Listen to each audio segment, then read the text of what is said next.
So we're talking about academic rigor in an RC school. So the first thing is that it is an accreditation standard, the academic rigor standard. The school implements a vertically and horizontally aligned and content-rich, rigorous curriculum that's based on, developmentally appropriate, delineated standards and fosters the development of 21st century skills. There's a lot in that sentence. So let's break that down. But I want to show you first that authentic rigor is the United States USCCB, the Catholic bishops, say that Catholic education should be the systemic style of thinking. This is the intellectual part. The systemic style of thinking that involves analysis and synthesis with the goal of application. So think about that in our graduate profile, right? When they go out into the world, our graduate profile says that they're going to be able to analyze and apply their knowledge in a way that benefits society and others. They also say that Catholic school students should be able to evaluate, refine, and analyze alternative points of view. So this means that we're, in our teaching, we are presenting some things that are alternative views in a way that's formative, and we're allowing them to analyze things. Why is this versus that, right? Which is the good, this or that? And that that our students can collaborate and communicate ideas and apply knowledge. So the next three are RC education philosophy of these. You can see that we delineated out on our graduate profile. We have it in the RC education profile, and we have it in our accreditation standards. So that should show you that this is a super important concept, right? Because it's in all of those things.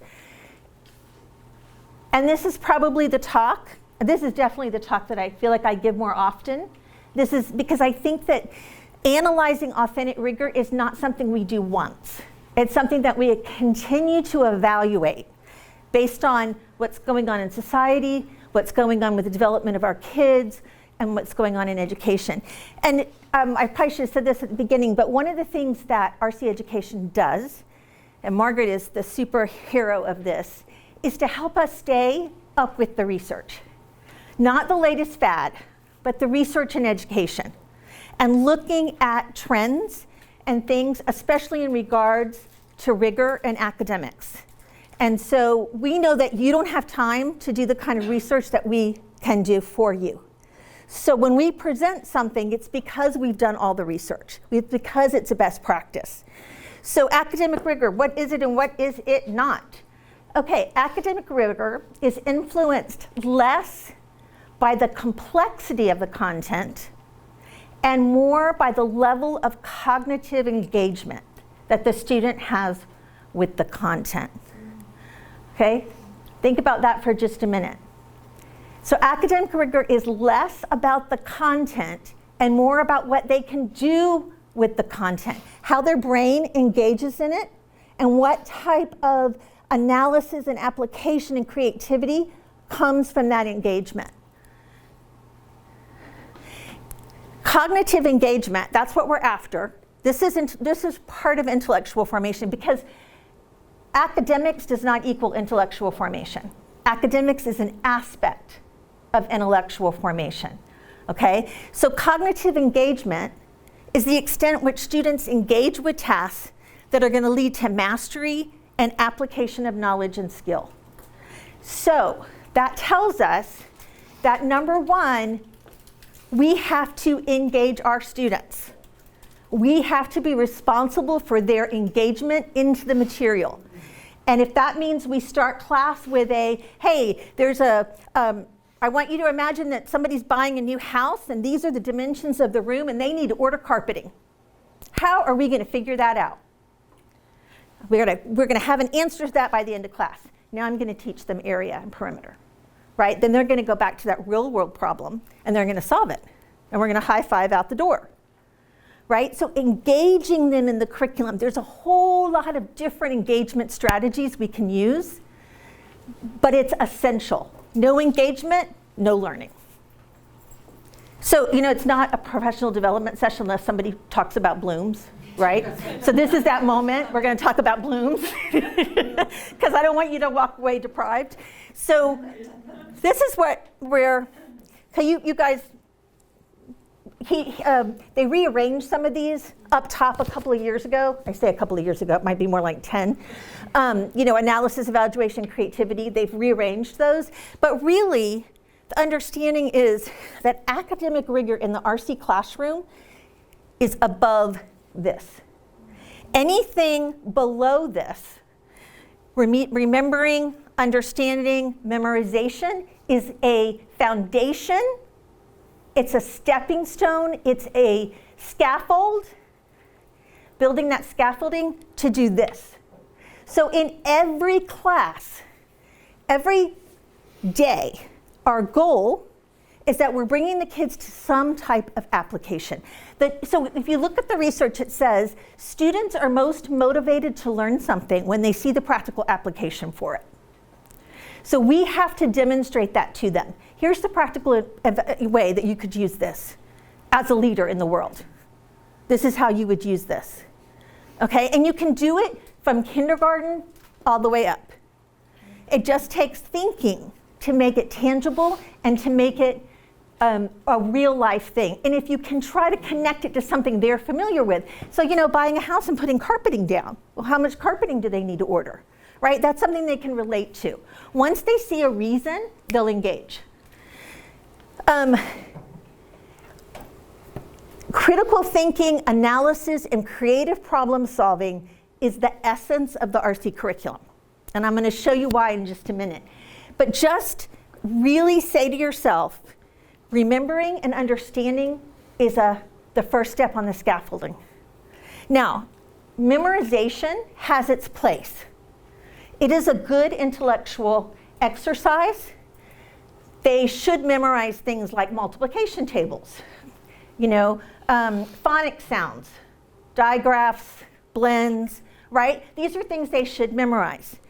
But there are things that we used to memorize when we were in school that is no longer needing to be memorized. When is the last time someone asked you to list the planets from the sun all the way to Earth in the right order?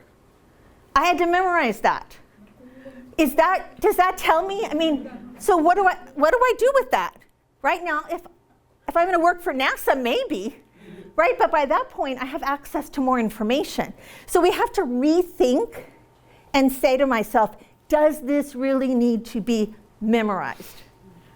Okay, especially where we are, I'm going to say the very bad word that you're going to say is AI, although we don't think it's a bad word, but most teachers go, AI, right?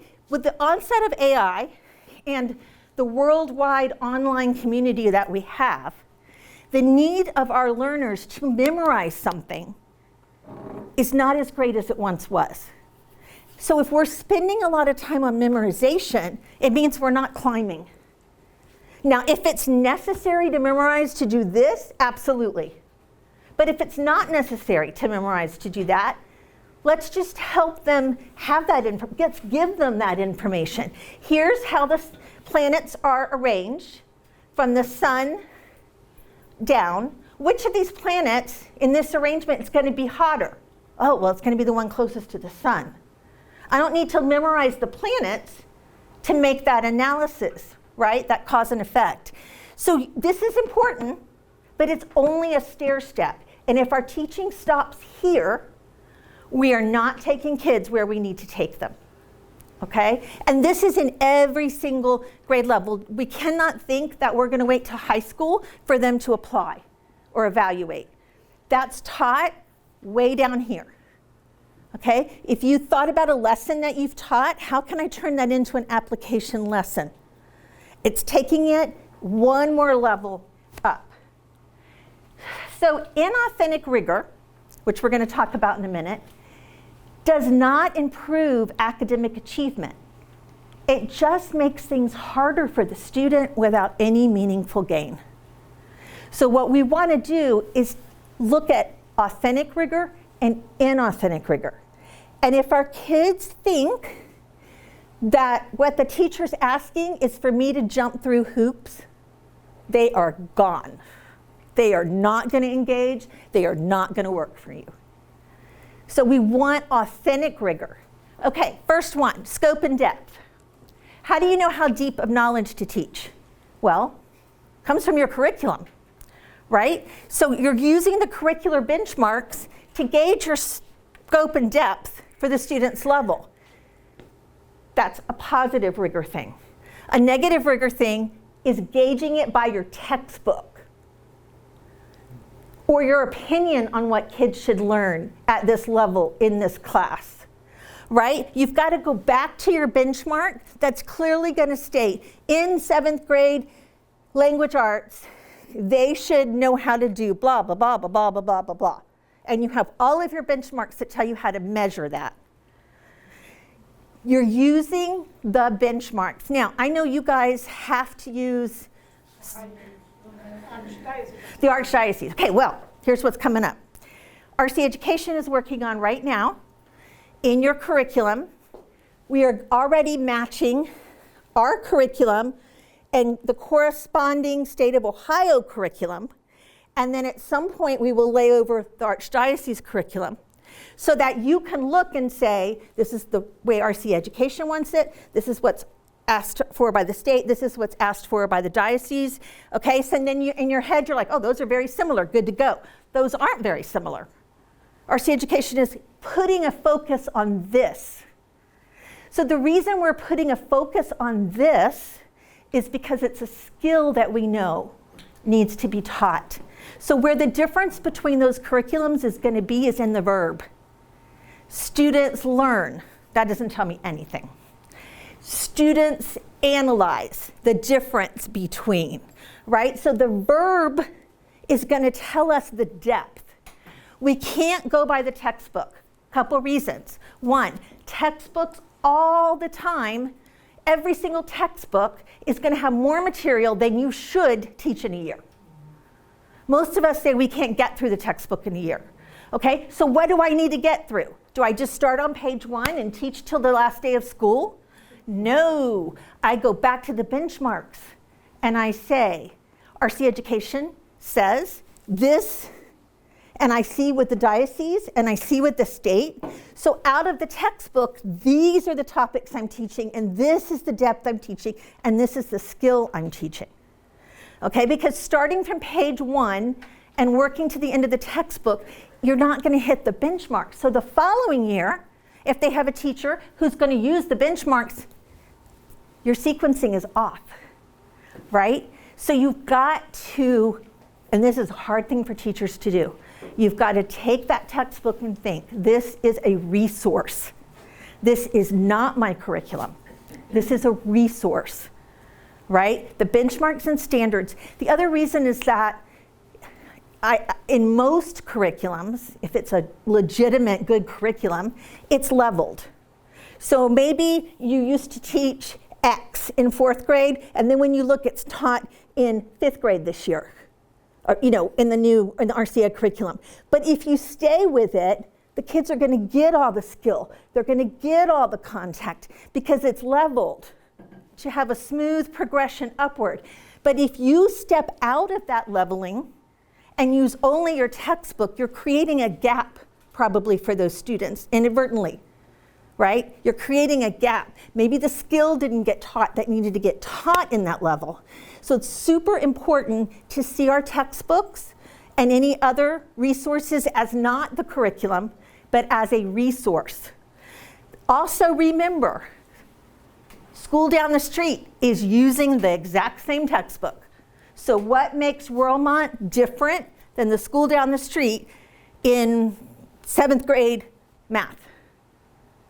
Okay, our standards and where we put focus is different than what they're probably teaching, but we're using the same textbook. Okay, so that's just a little, I know it's my soapbox, okay, but yes. But it's so important because what happens is we jump around and then we don't give our students a smooth transition. The other thing that we're putting into the RC Education curriculum, we're in the middle of working on math. I mean, like we're in the middle. I was working on it in the airport last night. But we're working on math because every year we're going to update one subject, right? That's what good curriculum does. It's constantly evaluating, taking into consideration feedback from our schools, looking at what else students might need to know in this subject that they didn't before, and then adjusting that. So one of the things we're doing as we're doing this project, not only giving you your state and any other curriculums that you have to teach from next to the RC so that you can make a knowledgeable bridge there, but we're also giving you a Catholic connection. And it's not a connection like, okay, I'm teaching about why when the British were taxing the colonies, I'm teaching about taxation. So let me think here, Catholic connection. Matthew was a tax collector. That doesn't do it, right? So what we're doing is we're aligning each of the benchmarks. There are 685 in math. We are aligning the benchmark and giving you a reference of a point of Catholic social teaching that goes with that benchmark. Okay? We're trying to help you make that jump, and because we know that after you've done it for a couple of years, you're going to come up with your own, right? Because almost every tenet of Catholic social teaching can be applied to our benchmark.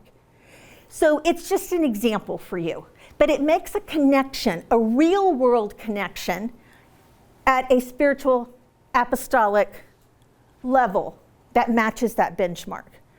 So it's going to take a while. We hope to have math done by May so that if you wanted to, you would have it over the summer if you wanted to look at it, right when you're by the pool, you know, because everybody wants to look at math curriculum by the pool. But we want to give you some time to study it before you come back. So that's what's coming up. That's what you can look forward to. So scope and depth, super important. That's step one. How deep do I need to teach? Number two, workload. Okay. There's several studies that show that there is a point in which too much work is detrimental to the learning of the student because they can't figure out what's the most important for me to get done. So if we're overloading them with work, we have to realize, number one, that these kids, we expect these kids to have a spiritual life, to have an apostolic life, to have a family life, right? To be well-rounded. So our workload can't be so much that we're taking that option off the table, right? That's part of becoming a whole integrated person. So only classwork and homework necessary for anchoring the knowledge or practicing a skill. If it's something they need to practice, like a great example is math. They really do need to have math homework, right? Because they need to practice that skill. So we're not saying don't give them homework, but if you were going to give them one of our textbooks that we used to use had 45 practice questions a night, and our teachers would assign all 45. How daunting is that? To just look at that. So you cut down the number by picking out the ones that are at different levels of understanding so they get some good practice without killing them, right? Tasks that require a significant amount of time and effort but do not contribute to genuine learning and it doesn't add mastery, we should not be assigning it. Just because you assign homework every night does not make you a rigorous teacher. There are ways to increase the rigor without the overloading of homework. Okay, so we have to also understand that it takes kids on average 3 times as long to do the homework than the teacher estimates it will. You can wipe that out in 15 minutes. 45 minutes later, they're still sitting there trying to do it. And even if they're not getting up for a snack and pet the dog every 5 minutes, if they're actually attending to it. Because why? We've taught this subject, you know, if you stay in the same grade, I've taught it 20 times, 20 years, right? So I expect them to be able to do it. It's so easy, but it's their first. And they're gonna take 3 times as long. So this is something we really need to look on is workload and collaborating with our teaching partners in the middle and the high school so that together we're not giving too much homework. How do you get parents on board with that? Because even in first grade, I've had parents ask for their child to have more homework. Yeah. I try to explain that, well, we even have a rule here where it's only like 10 minutes at night, but that they also need to have that family life as well. But I still get asked more homework, more homework. Usually what the answer back to that is I won't be assigning more homework because what I assign I know is going to help their learning. But if you would like your child to do more practice, you can feel free to use one of the computer games like IXL or something that, or you can get a workbook from from a Barnes and Noble or whatever and have your child practice more. But we are assigning what is we think is developmentally appropriate for most children. So I'm not going to be able to increase the homework. I don't know if that answer will help them, but it's like if you want to do that to your child, that's one thing. You think your child needs more help, but it's not a school thing. So you just said it, 10 minutes for every grade. 5th grade's 50 minutes. Big one right here. You want to get students to be disengaged and upset and just not do their homework. It's if we are assigning work that doesn't reinforce learning but introduces new concepts. That's a college thing. And in college, the teacher doesn't necessarily teach everything in the classroom that you're supposed to learn. You sit in class and you have, very few hours in school and a lot of time out of school to read your textbook and in many ways teach the skill to yourself, right? That's not appropriate for a K-12. We have to teach the skill and we have to practice the skill with the students before it's assigned for homework. Otherwise, they're going to get discouraged and it's just not fair to them, okay? So we want to make sure that it's thoughtful grading of the homework. There's a big sort of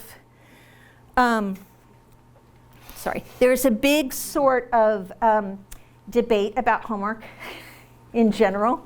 And we'll talk about that when we get to assessments. But if you want to see people disagree, just talk about homework. It's amazing. Right, Margaret? Okay, so the complexity of the work. We kind of talked about this. It's a complexity that contributes to the mastery of the benchmark, but we have to be careful. See my little guy jumping through this hoop over here? Rigid guidelines that don't have a learning purpose, okay? Complexity to make it seem more rigorous, or I want you to do this and this and this and this and this to get a grade. You have to do, there's 6 parts to this, and you got to go all 6 parts and you got to do them right. That's overwhelming. It's too overwhelming, and it's not authentic rigor. Here's a best practice alert. Have a question of the day, which is your essential question that they should be able to answer by the end of class. Put it on your board, right? How do I multiply 2 digits by 1 digit? What is photosynthesis? How do I write an opening sentence in an essay? The reason we're going to put it on the board is twofold. First, it's for us. I'm not going to get off on a tangent. I'm going to stick to, I've got to teach them how to answer that question by the time class ends. So I'm going to focus on that because that's the learning objective. And I'm going to make sure that I taught that well, and that by the time they walk out the door, they can give me the answer. The second one is for the student, responsibility. It is your responsibility to be able to answer this question by the end of class. And here it is on the board. This is what you need to answer. So listen to answer this question. So that's just a really great best practice. You're going to do it 100% of the time, probably not. But when you can, try to make that one of your goals, that you're just going to put the question up there. Okay, skill instruction. Classwork and homework, we need to be assigning classwork and homework that's needed for anchoring knowledge or practicing okay? We have to realize that we cannot ask students to use or do a skill that we have not implicitly taught. If I want my kids to compare and contrast something on a test or on a homework, it doesn't matter if you're in pre-K or you're in 12th grade. Let's quickly review what it means to compare and contrast. Because it means something different every grade level up. So you have to reorient them to what it should look like in your subject, in your grade. Whatever that skill looks like, okay? We don't want to have these kids doing task skills that require a lot of time and effort, but don't contribute to the mastery of the curriculum, okay? So it's great to teach them something like Cornell notes, outlining. That's all great, but we're not going to grade that skill on top of the content, okay? We're going to keep those things separate. Skill instruction is important, but it should not, it's not something you would say, you need to learn that on your own. If it's an important skill that you're asking them to do, you needed to implicitly teach it.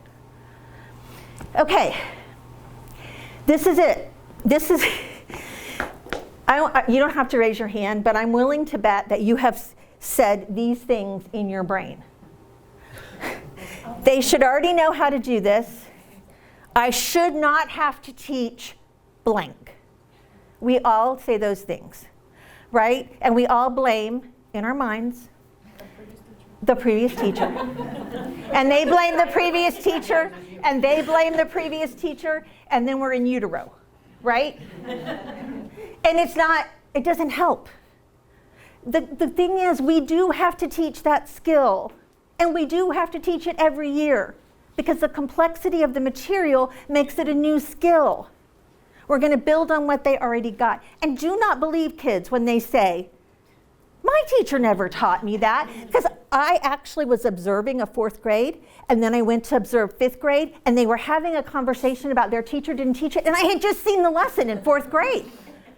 And I'm thinking, because they don't remember it, right? But if you just review it quickly, it's going to save you and them so much angst.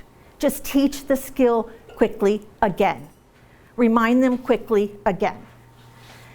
Okay, at every single level, by every single teacher, every single year, we teach executive functioning. What does it mean to be a 3rd grader? Okay, in kindergarten, executive functioning. What are you supposed to do the first moment you walk into class? In high school, executive functioning. How do you organize your homework so that you're sure that you've got it all written down and it's going to get done? 2, peer relationships and situational awareness. We teach this every single year because relationships get more difficult. So how in 3rd grade do we act when someone says something unkind to us?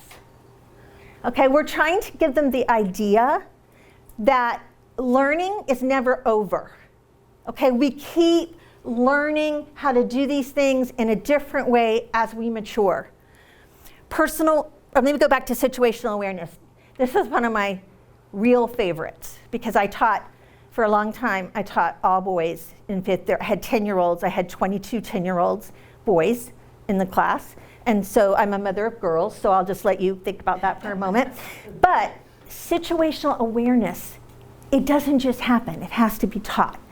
It has to be, okay, we just had a great time doing a review game and we're all excited, but now we're going to transition over to the chapel for Mass. So let's get ourselves together. What's going to be different about being in the chapel than being in this classroom? Oh, we're going to be quiet. We're going to only talk when we respond. Like, they don't have situational awareness. They're lacking that skill, okay? So at a football game, you act different than you do at, a wedding. You have to reteach that. Personal responsibility, critical thinking, and problem solving, study skills. That's a big one, okay? We have to teach them what it means to study. and a couple of ways they can do that. So it might be something like, we're going to have a test on the multiplication facts tomorrow. So tonight when you go home, you're going to use your flip cards to help quiz yourself. Now that sounds like, of course, that's what you're going to do. No. We have to tell them exactly what to do. We have to tell them to chunk it, to learn parts on Monday and parts on Tuesday and parts on Wednesday. So these study skills are every single year, and it's every single teacher in every single subject. Okay? And then the last one we talked about, self-advocacy. That's something, again, we have to teach them. And we have to reward. So this is every single year we teach all these things. Okay, because, why? 28% of students fail college. This came out August 16th of 2024. 8% of students fail because of personal issues. There might be mental health challenges, there might be a little bit too much drinking, there might be, freedom not going to class. That's 8%. The 20% that fail do because they were not taught skills. They were taught content, but the content was king. Back when I was in school, probably some of you, content, and a little skill. Now it's skill. Use the content to teach the skill. So our kids were failing because they didn't have the skills, not because you didn't get to the end of the textbook and the content. So that's something when you're doing your pacing and you get a little, come back at Christmas and you're like, it's already Christmas and I haven't gotten as far as I wanted to get, right? You sit down and you say, where are the skills? Look at the skills. What content am I going to use to teach that skill? You're going to keep going in your content, but you're going to be hyper-focused on what they do with that content. Okay? These are the skills that students are missing. These are the skills that they need to succeed as leaders. I was at one of our schools in Manila, our largest school, and we were talking to some of the parents, and they were very happy with the education these were high school parents. They were very happy with the education that their kids had, but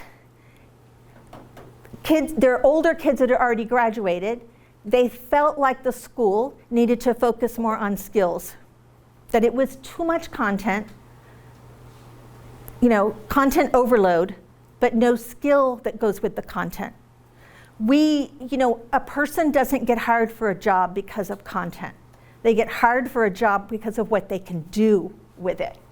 So we need to make sure that we are not skipping these things. Okay, so look, this is you guys are familiar with this?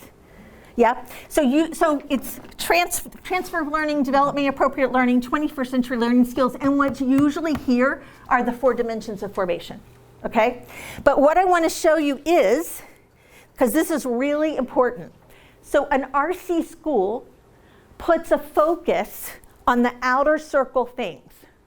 So if you said to me, what does instruction look like in an RC school, I would say that academic instruction looks like 21st century learning skills, which are exactly, right, what we were saying kids are missing. We do that in a developmentally appropriate learning situation. And we want to ensure that our students can transfer the learning from one situation to another situation and apply it somewhere else. So these are the focus areas in terms of not the content, but in terms of the learning. That these are the areas that are most important for us to have in our mind when we're designing lessons.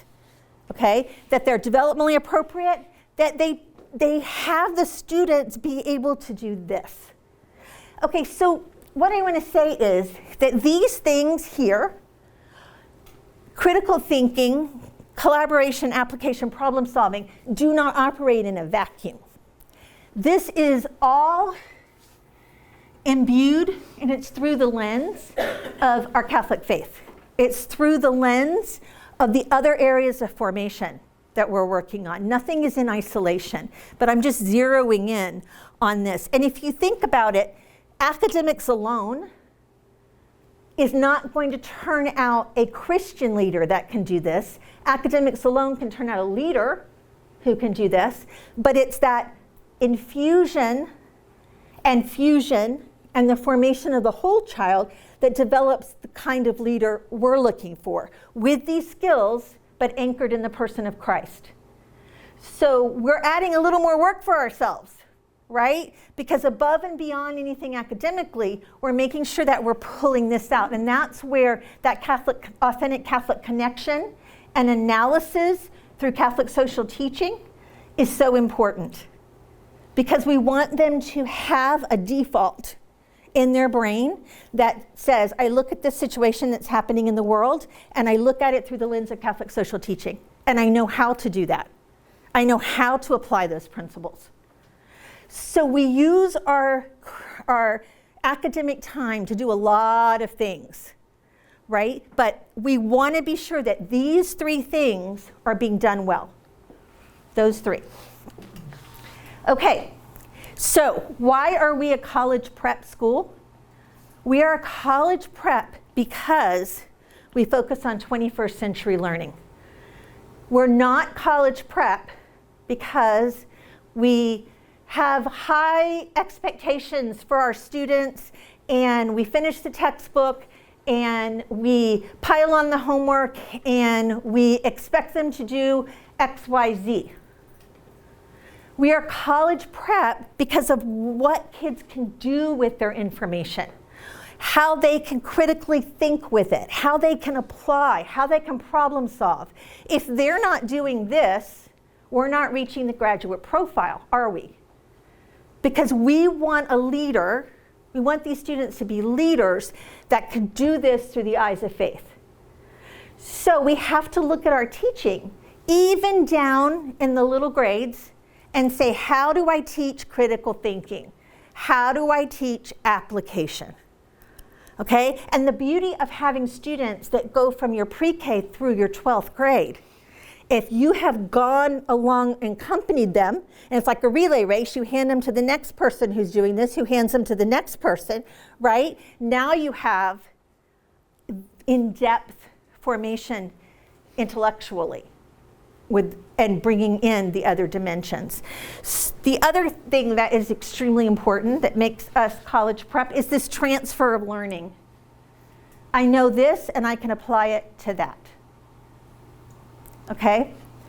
Even something as simple as there were 3 apples and I ate one and now there's only 2. Okay? And then they apply that to the number 3, the number 1, and what's left is number 2. So even at that level, we're applying it, okay? And this is what means teaching to the graduate profile. Because a lot of times when we meet with our teachers at our schools, we'll say, tell us how you teach to the graduate profile. And there's always kind of like a blank stare. Well, we have mass and we pray before class and all good things, all foundational things. But what is the intellectual preparation that's teaching to the graduate profile? And it's that. Pacing. Anybody have like pacing stress? Yeah, right? Because we're good teachers and we see the amount of time we have with them and we want to give them as much as we can. And we're afraid that we're not going to get everything covered. But we have to think about the fact that students need time to process information. And we need to be using formative assessments in our class to be able to instruct in real time. If you do a formative evaluation at the beginning of your class, what do you know about volcanoes? Everybody write down 3 things they know about volcanoes. And then you quickly look at those and you say, wow, they know there are lava, they know blah, blah, blah. And you kind of look at your thing and you go, they know that, they know that, they know that. So now we're gonna move on to this. I'm not gonna waste that time. Or, whoa, They don't have that knowledge or skill. Okay, let me step back. Because if you don't step back, you're going to end up pulling them along.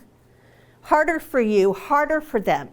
Take that step back and build that scaffold that's missing. Okay? Going on does not serve the student. The goal is not to finish the textbook. Okay? The goal is to get through as many of the benchmarks as you can well. Okay? So we have to really look at this, because if we rush and we ignore the clues that the students aren't with us, or we only give a summative assessment. I teach every day for 2 weeks, and then I give them a test. Right? If we do that, the pacing belongs to the teacher. It's not the pacing of that we're helping the students with, it's my pacing that I want to go at, right? And that's not always going to be the right pacing. So we have to really look at that. Yep, that's what I just said. Our teaching should look like this. It's not a straight climb up this mountain. It's, let me formatively assess. Oh, good, we can go here, and we can go here. Ooh, I can't go straight up because they don't know that. I have to take a little diversion here, until I finally get to the top of this mountain. It's responsive teaching. It's looking at your students to guide your pace and your teaching. Are we putting in support structures? Inauthentic rigor presents new skills and content without the scaffolding necessary to access the knowledge. Build the scaffolding for your students. That is not babying them. That is not reducing the amount of rigor in your classroom.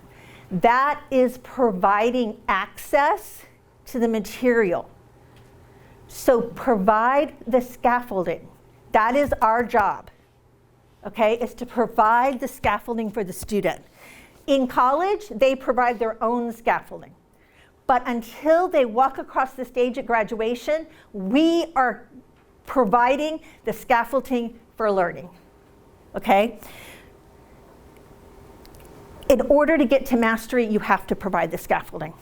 Otherwise, what happens is you give a test, they do poorly, you say, oh, I don't have time to reteach, and you go on.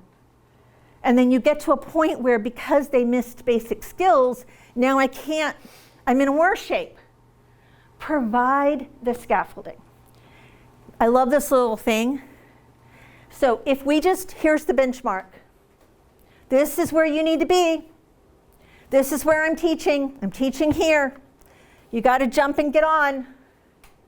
Come on, this is the standard, right? Versus the scaffolding. It doesn't change the rigor. It just gives them a way to climb. And that is rigor. It allows you more rigor. So we talked about the scaffolding.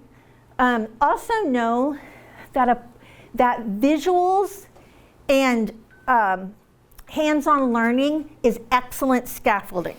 And our teachers in the lower elementary do that really well. You see all the manipulatives, right? The sad part is that people learn with manipulatives, and at some point we decide we're not going to use those anymore. But manipulatives are not reducing the rigor. They're allowing the kid to get the basics so you can climb higher. So go down and borrow their manipulatives if you need to, right? There's some great manipulatives on websites.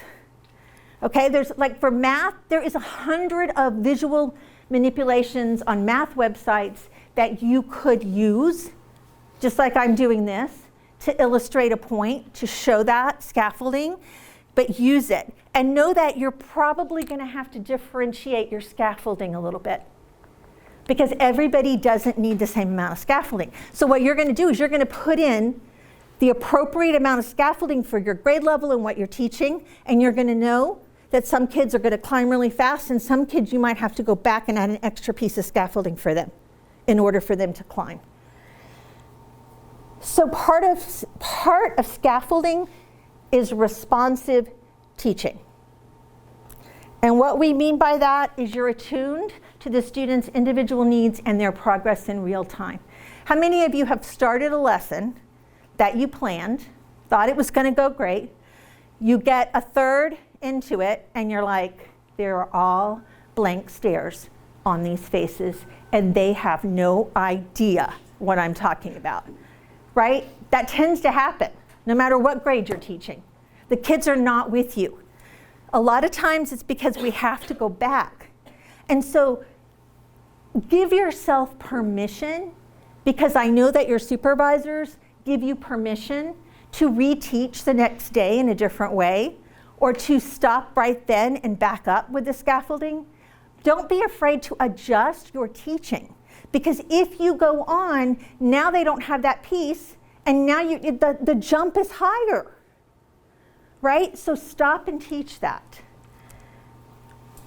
Okay, I'm gonna give you this 3 to succeed.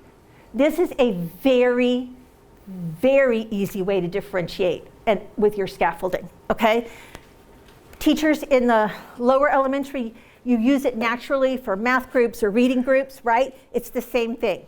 Here's how this goes. It's so easy. You do 15 minutes if you're in middle school, below like 6th grade. You would be able to go up to about 30 minutes as you moved up. That's your direct teaching.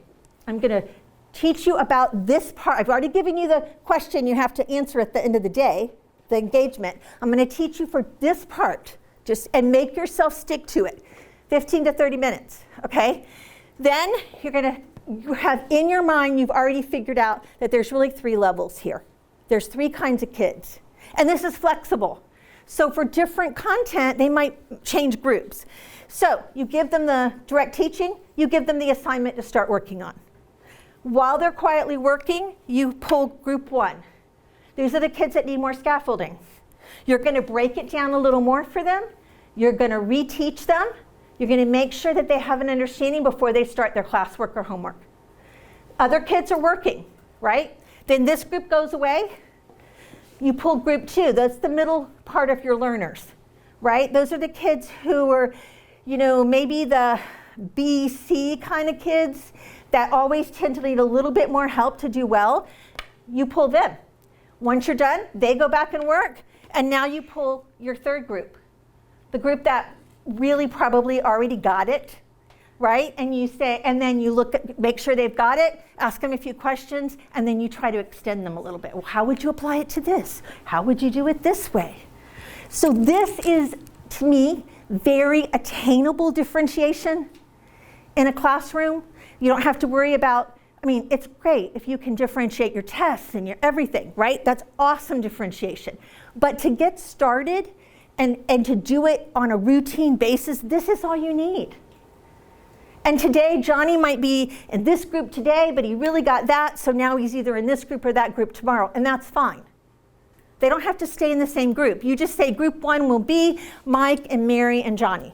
Group 2 will be, and the kids, they're fine with that. Everybody gets the attention. Everybody gets a turn. This is a great way to lay that extra scaffolding. And you don't have to necessarily prepare ahead for it.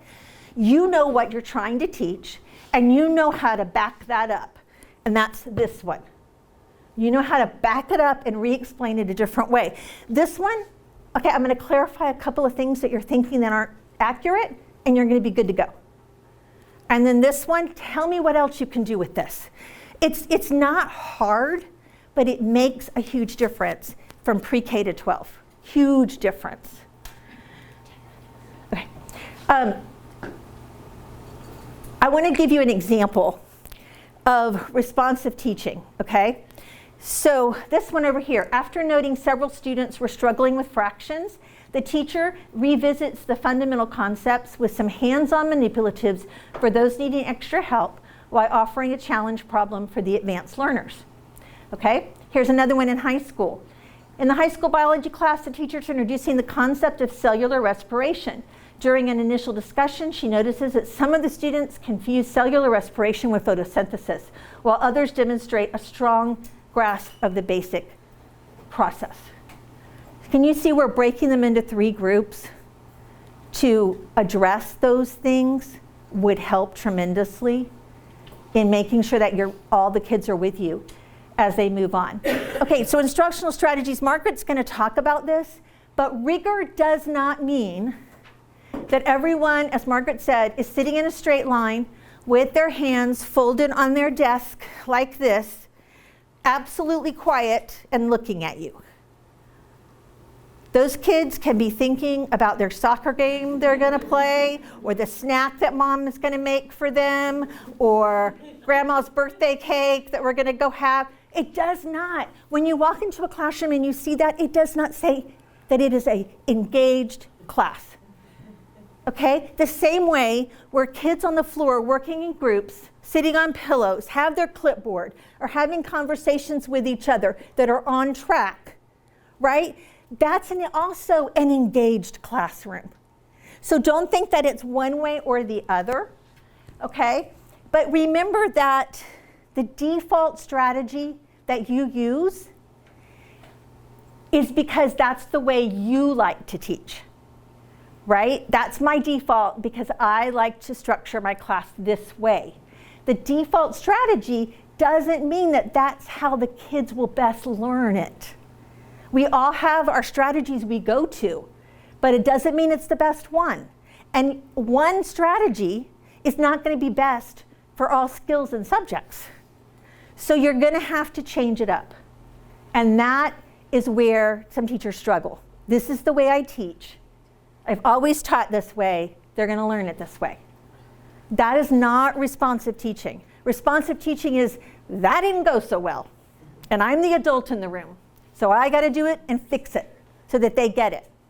That's responsive teaching, okay? So lecturing and presenting, be careful with that, because that strategy means, 100% means the student is the passive person in the classroom and the teacher is the active person in the classroom. And we want to flip that. The students need to be doing more work than the teacher. The students need to be doing more critical thinking than the teacher. So if lecturing is your style, that's fine in certain situations, but you should limit it, and you should always have an engagement part that goes with it. Because lecturing is not a developmentally appropriate skill for long periods of time and over many classes and days for the whole year. That's not an appropriate learning style for K-12. Some lecturing is good, but you gotta mix it up. Again, so if you're seeing that you kind of default to the same strategy, that's normal, but it's up to us to expand our repertoire of what we can do. Developmentally appropriate. Okay, we talked a little bit about this in formative conversations, but it's so important that we look at something like, can I borrow your book? Something like this benchmarks book, or yardsticks book, excuse me, that kind of tells you where the students are or should be in every level, so that you're not choosing an instructional strategy that is not developmentally appropriate, or worse, we're being unrealistic in what students can achieve. I think that as educators, we would be completely demoralized if our principal or our head of school came in and said, I need you all to do this every day. You'd be like, I can't. I really can't, right? Same thing with the kids. If we have unrealistic expectations for them, then we're going to get frustration and disengagement. All right, caution, caution, caution. If you teach different grade levels, so that would be middle high, right? Because up through fourth, you guys are self-contained, is that right? Okay, middle high. If you teach different grade levels, this is a warning for you, because we can fall into a bad trap. We can fall into treating all of the grade levels that we teach exactly the same way. Exactly the same strategies, exactly the same assessment types, exactly the same. And a fifth grader is not an eighth grader. A fifth grader is not an eighth grader. If we're teaching those different age groups, we have to ask ourselves, what am I going to do different with my freshmen that I'm going to do different for my juniors? And if you can't answer that question right now, what the difference is between this grade and this grade that you teach, this is something that you need to spend some time thinking about. because you can't say they're high schoolers or they're middle schoolers. No, they're 6th graders, they're 7th graders, and the developmental ages are different. Think about how much kids mature, right? Every year's different. So ask yourself, am I tailoring it to the age group of the kids that I'm teaching? This is a super important part because we can misunderstand what college prep means, okay? College prep means that we are preparing students to be successful in college and beyond. But even though we're college prep, think about this. Only 12th graders are actually going to prepare for the next year, which is college. 11th graders are going to prepare for 12th grade. 10th graders are going to prepare for 11th grade. So what does those students need? So by the time they go through all of our grades from preschool to 12, now they have what they need. But if we're focused on, well, in college they're going to have to do this, so I'm going to make them do that in 6th grade, we're setting them up for failure, right? We are preparing them for college. We have that as our goal, but we're developmental as we move through. Remember that you're preparing to hand the baton off to the next teacher, not all the way to college unless you're teach seniors, right? So college prep is the staircase. Think of it that way. Think of it as an actual staircase. Okay, so to kind of close up here, inauthentic rigor that we've talked about creates these things: student burnout and frustration, declining engagement, increased anxiety, lower completion rates on work, and a decreased retention of concepts. And the reason they have a decreased retention of concepts is because we didn't stop to teach those skills. We left a gap in their support system, in that scaffolding. Or we were focused on something else. We used our time to focus on something else, and they missed that skill. So looking at our classes, looking at our teaching practice, the classes that we're teaching, and asking ourselves if any of these things could be tweaked to get a better outcome, okay? We just want you to do some self-reflection and see what is something that you could tweak. What's your biggest need to make an adjustment with that's going to help you have better success with your students? Other thing is that inauthentic rigor creates a situation where only a select students can achieve. Only your high achievers. If it's inauthentic rigor, they'll figure out a way to still succeed, probably at the cost of a lot of sleepless nights and some anxiety, right? But they'll figure it out. But authentic rigor creates an environment that all students can succeed in. There should not be, when we have small class sizes in our schools, and we have very small class sizes in a lot of our schools, there should not be many students who can't succeed in our class. With small class sizes and authentic rigor, we should not have that many students that we have to say we can't serve you. So in order to decide if we can serve the student or not serve the student, we have to make sure that our teaching practice is supporting authentic rigor, and we're not just making it more difficult without any academic gain from it. And we talked about this earlier, that Semper Altius refers to continued growth in progress. It's not an unrealistic perfection. We want these kids to be lifelong learners who continue to grow.